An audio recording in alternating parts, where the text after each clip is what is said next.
ازيكم عاملين ايه؟ انا هبة ودي قناتي. النهاردة مع بعض هنعمل حاجة حلوة لذيذة قوي، من احلى الحلويات اللي بنحبها كلنا، السينابون، بطريقة سهلة ولذيذة ومش هتتعبك، ما فيهاش لا عجن ولا خبز. اولا محتاجين لسكر بني، فقلت مش معقولة هتشتري كيس سكر بني علشان معلقتين. هنعمله في البيت، ربع معلقة عسل اسود مع معلقتين السكر الابيض، قلبيهم كويس قوي هيديكي احلى سكر بني. بعد كده ضيفي له معلقة صغيرة قرفة ومعلقة صغيرة كاكاو خام أو عادي مفيش مشكلة. قلبي بقى الخليط ده كله مع بعضه كده واركنيه دلوقتي.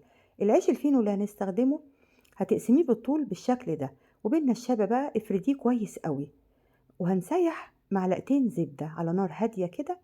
هندهن بيهم العيش الفينو بالفرشة، وبعدين هنحط لكل نص رغيف نص معلقة من الخليط اللي عملناه بتاع القرفة والعسل البني والكاكاو. لفي بقى بعد كده رول بالشكل ده واضغطي قوي وانتي بتلفي، خليه متماسك قوي. كل واحدة من السينابون انا عملتها بخمس انصاص من العيش الفينو. اعرفي بقى كده الكمية اللي انتي عاوزاها قد ايه، واعملي عيش على قدها طبعا. بعد ما خلصت الرول كده قفلتها بالخلة الخشب. هنكرر بقى العملية في الكمية اللي انتي عايزاها. ادهني بالزبدة وحطي خليط السكر، وبعد كده اقفلي الرول وحطي في الصينية. الصينية اللي هنستخدمها دهنتها زبدة، وحطيت بقى فيها كمية السينابون اللي عملتها.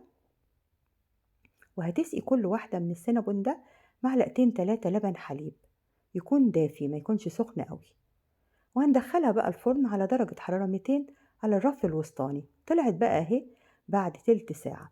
محتاجة للبن مكثف، هعمله في الخلاط بسرعة. ربع كوباية مية سخنة مع نص كوباية سكر عادي مش بودر، مع نص كوباية لبن بودرة، مع فانيليا. اضربي كويس دقيقتين تلاتة في الخلاط، وخدي منه بقى نص كوباية حطيها في الخلاط تاني على معلقتين جبنة كريمي وظرف كريم شانتيه وربع كوباية لبن حليب. عملت أحلى صوص أبيض ممكن تاكليه.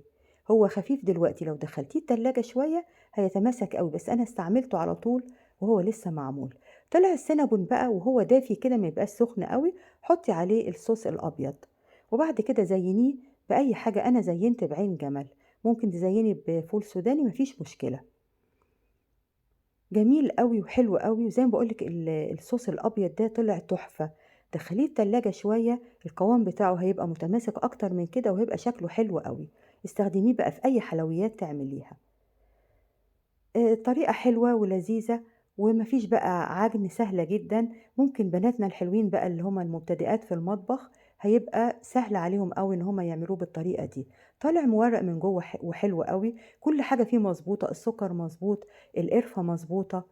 ولو عجبتِك طريقتي النهارده يبقى لازم تقومي تعمليها وتجربي السينابون اللذيذ ده وتقدميه بألف هنا، وباي باي.